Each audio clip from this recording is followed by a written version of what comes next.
My name's Damien. I met Edwin Nelson during our time at university. One of the downsides of having two best men and no bridesmaids is you've got to hear speech after speech about Edwin, but we'll do our best and see how we go. Feelings and sentiment, art and beauty, genius like inspiration, spontaneous action, reverence of childlike impulses, suspicion of society's influence and a desire for nonconformity, imagination and idealization, anti-materialism and generosity with wealth, love of nature, absolute honesty, love of romantic relationships. Now I'm talking about the romantic poets right now. Think of Wordsworth, Coleridge, etc. Oh, and that also applies to Edwin Nelson as well. Has anyone noticed any of those traits that are relevant to Edwin by now? These are the ideals of the romantic movement of the 18th and 19th century. As I read out this list, of course you can see it relevant to Edwin.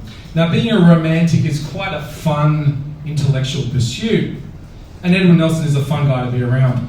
There's a reason romanticism has so captured the Western imagination, which it still does today. When you go on, I don't know, The Bachelor and whatever, it's all about love at first sight and whatever. This is a direct inheritance of the romantic movement. But like everything, these aspects have their positive and then negative aspects. Negative. In the spirit of educational uplift at this important foundational epoch in Edwin's life, let's look at both the positive and the negative in which he may learn as we may all together. Firstly, Edwin has an appreciation for the finer things of life, the sentiment and feeling, the emotions. For instance, he loves to make people happy. This is a very good thing in the modern world. On the downside, he'll frequently tell you whatever you want to hear as long as you think that'll make you happy. And damn the consequences, we'll deal with that later. Secondly, he writes poetry. He loves art and beauty.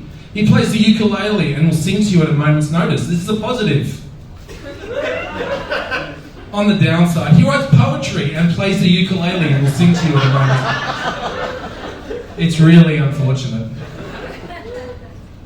Thirdly, he has moments of colossal, insightful genius.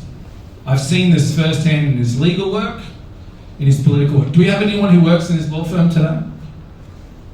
I used to. Oh, I'm so sorry for you.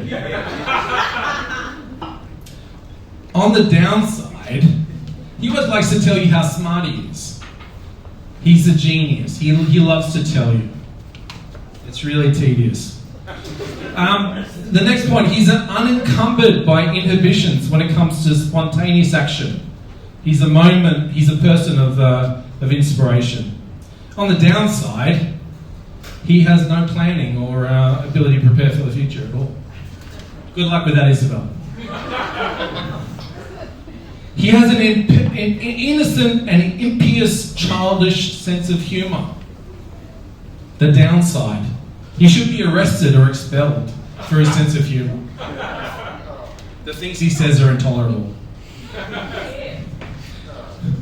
Edmund has admirable self-confidence in the face of pressure and social pressure.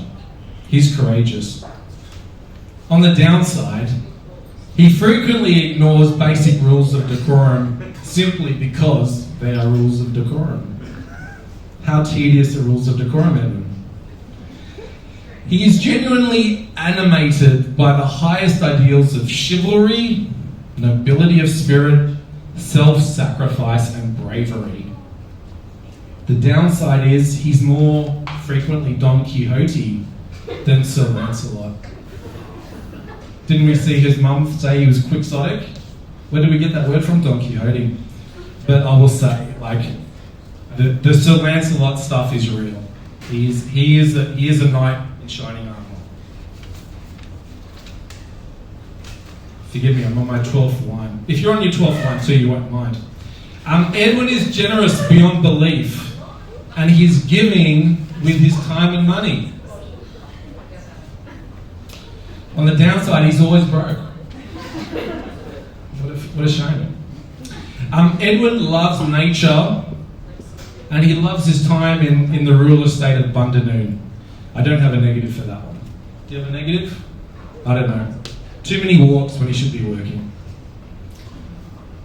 Looking at clouds.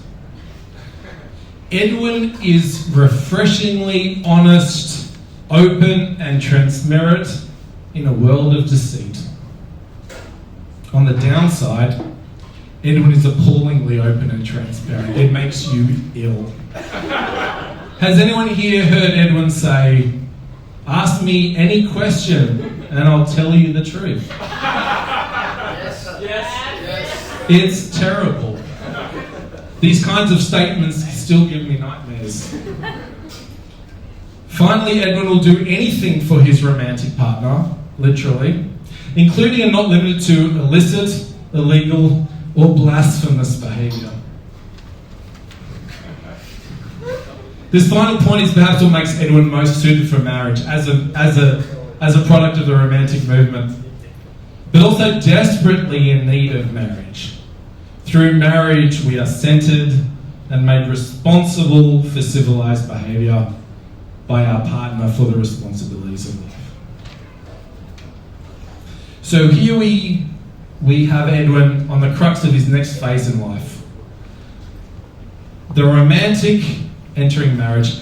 I hope it is the maturing phase for you, Edwin. And good luck to you, Isabel. I'd like to remind Edwin that most of the romantic poets died young, went insane, or committed suicide. There are other ways to live aside from impulsive romanticism. Ones which are also involving freedom, individualization, and responsibility to society. This is called the Christian moral life. Tolkien did it. C.S. Lewis did it. Edwin Nelson, you can do it too. Good luck to you, Edwin and Isabel. All the best.